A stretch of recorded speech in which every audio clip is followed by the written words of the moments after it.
Well, hello, my fabulous friends. I hope you're doing well. Wow. I just did the royal decree for three of the royals, and now I'm going to do Catherine. Uh, let's see what's going on. It's kind of karmic, kind of destiny. It's actually, these are very profound. I found Camilla's very profound. I wasn't surprised by William's. I was surprised by Charles. I found, so let's find out. Let's see what's going on with Catherine's. Let's see what's going on with Catherine's. By royal decree. So what are her boundaries? What are her destinies? What is her outcome? Oh my God. The cards are ready. I almost don't want to do this. I almost have a feeling of dread, and I don't know why. The Hierophant. The Hierophant. So this is her current energy. Her current energy is all about the firm, the crown. She knows her position. This is also another earth sign. She's an earth sign. She knows her position. She knows she's the mother of the next king. Or she has to support the next two kings. She knows her position. She's like, I want to protect this crown.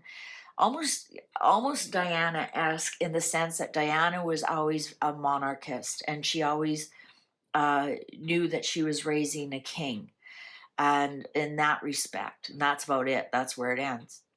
But she knows she has to support the next king, and she knows she has to raise the next king. So here she is. She's doing everything possible what the crown wants her to do. This is basically the monarchy. Like, she just is going to become a monarch. And it's interesting because last year I picked up on her queen energy. I said, she is already queen. She is already walking like a queen, talking like a queen, dressing like a queen, and she's all in. She's all in. And so this is her current energy, and it's called the crown. And this is basically the crown, the Hierophant. And she's willing to learn.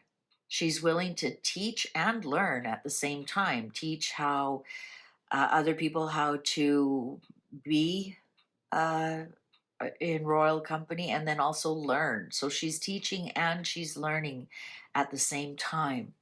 So what's the scone stone, the block? Wow. Wow. Her health. Her health is her destiny and her block.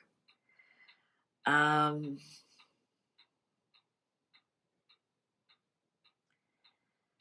wonder if her destiny is she'll be well loved like Diana, and wow, okay. What's her way to reclaim power? The scepter.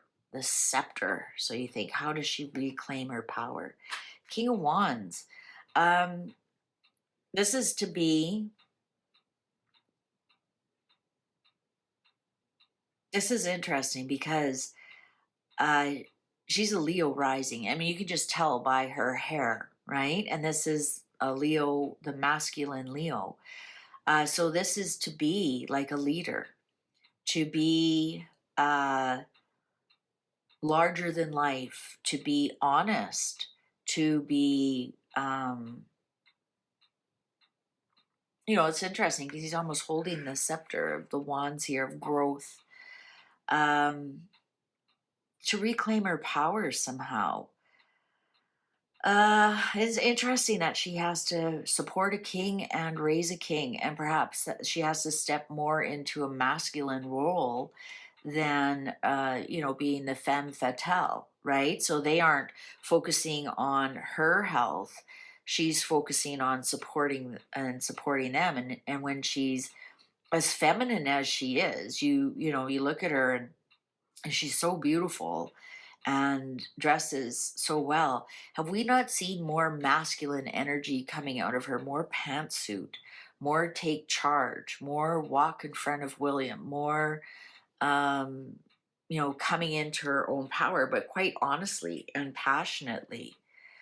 Um, so that's how she reclaims her power, by becoming stronger and not a femme fatale, and not allowing people to look at her illness, and becoming more passionate about the monarchy, about the crown.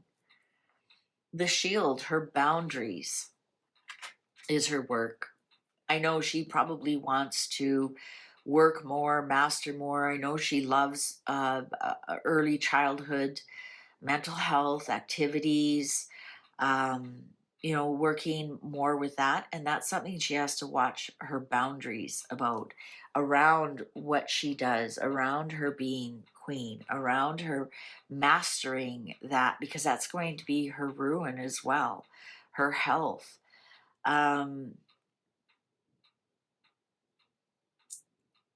Yeah, her boundaries are her work. She only has a certain amount of energy, and I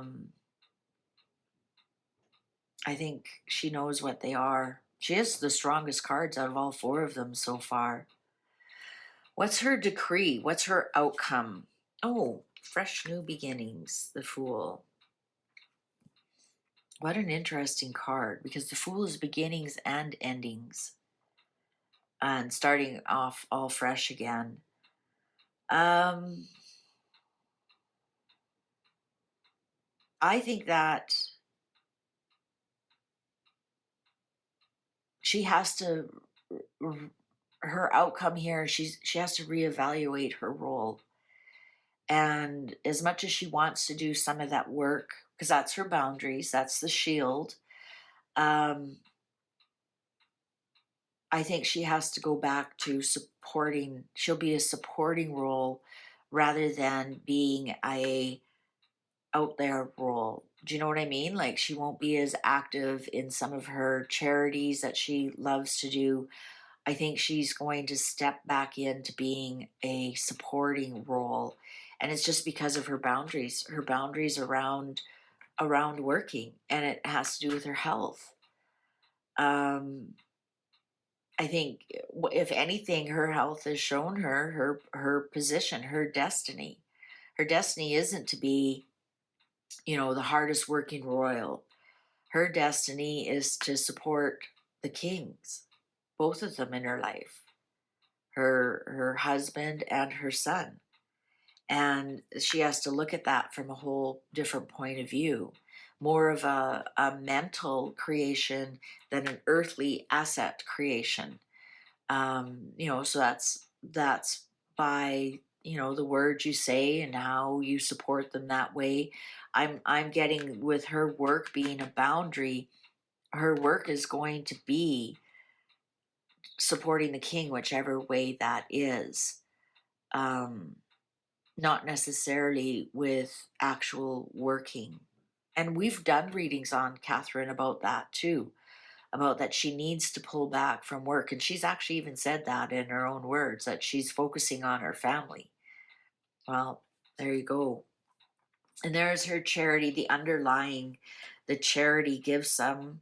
Um, she wants to look like she's balancing everything out. She's giving to charities, plus she's keeping it at home.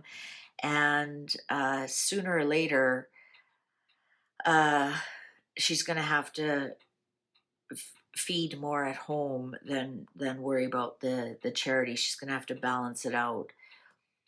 She's going to reduce her charities, look after herself, and feed at home. Yeah, I think that's her lesson, her destiny, her outcome. She might not like it. I think she prefers to be working, like any Capricorn.